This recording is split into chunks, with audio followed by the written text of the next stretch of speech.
नीट paper फुटी प्रकरणामुळे देशभरात विद्यार्थ्यांचं आंदोलन झालं। केंद्रीय शिक्षण मंत्र्यांना राजीनामा द्यावा लागला। परीक्षा व्यवस्थेवर प्रश्नचिन्ह निर्माण झालं आणि आता महाराष्ट्रातूनही शिक्षण व्यवस्थेला हादरवणारा आणखी एक आरोप समोर आला आहे।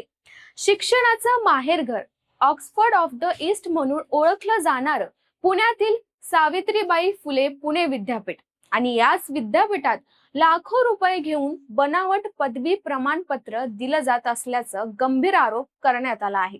आणि यात सगळ्यात धक्कादायक बाब म्हणजे हा आरोप कोणत्याही राजकारण्याने, विद्यार्थी संघटनेने किंवा विरोधी पक्षांनी केलेला नाही, तर एका रिक्षा चालकाने केला आहे। तर नेमकं काय आहे हे संपूर्ण प्रकरण आणि या आरोपामागचं सत्य काय आहे जाणून घेऊया। नमस्कार, मी सृष्टी आणि तुम्ही पाहताय धक्काबुक्की। या प्रकरणाची सुरुवात होते महेश कदम नावाच्या एका रिक्षा चालकापासून। महेश कदम आपल्या मुलाच्या शिक्षणासंदर्भात माहिती घेण्यासाठी सावित्रीबाई फुले पुणे विद्यापीठात गेले होते। त्यावेळी विद्यापीठातील वित्त आणि लेखा विभागातील काही अधिकाऱ्यांनी त्यांना एक धक्कादायक ऑफर दिल्याचा आरोप आहे। 3 लाख रुपये द्या, बीकॉमची डिग्री मिळवून देतो।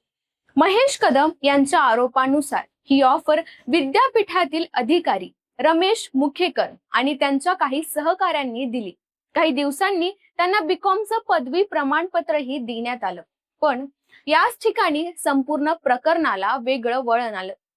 महेश कदम यांनी प्रमाणपत्र नीट पाहिलं आणि त्यांच्या लक्षात आलं की त्यावर सावित्रीबाई फुले पुणे युनिव्हर्सिटी ऐवजी युनिव्हर्सिटी ऑफ पुणे असं नाव छापलेलं होतं।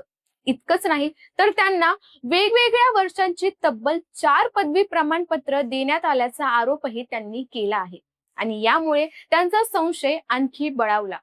त्यानंतर त्यांनी संपूर्ण प्रकरणाची माहिती विद्यापीठ प्रशासनाला दिली। विद्यापीठाचे कुलगुरू डॉक्टर सुरेश गोसावी यांच्याकडे लेखी तक्रार करत संबंधित अधिकारी आणि कर्मचाऱ्यांवर गुन्हा दाखल करण्याची मागणी करण्यात आली। मात्र महेश कदम यांच्या म्हणण्यानुसार तक्रार दिल्यानंतरही तात्काळ कारवाई झाली नाही। जवळपास महिनाभर पाठपुरावा केल्यानंतर अखेर विद्यापीठ प्रशासनाला या प्रकरणाची दखल घ्यावी लागली।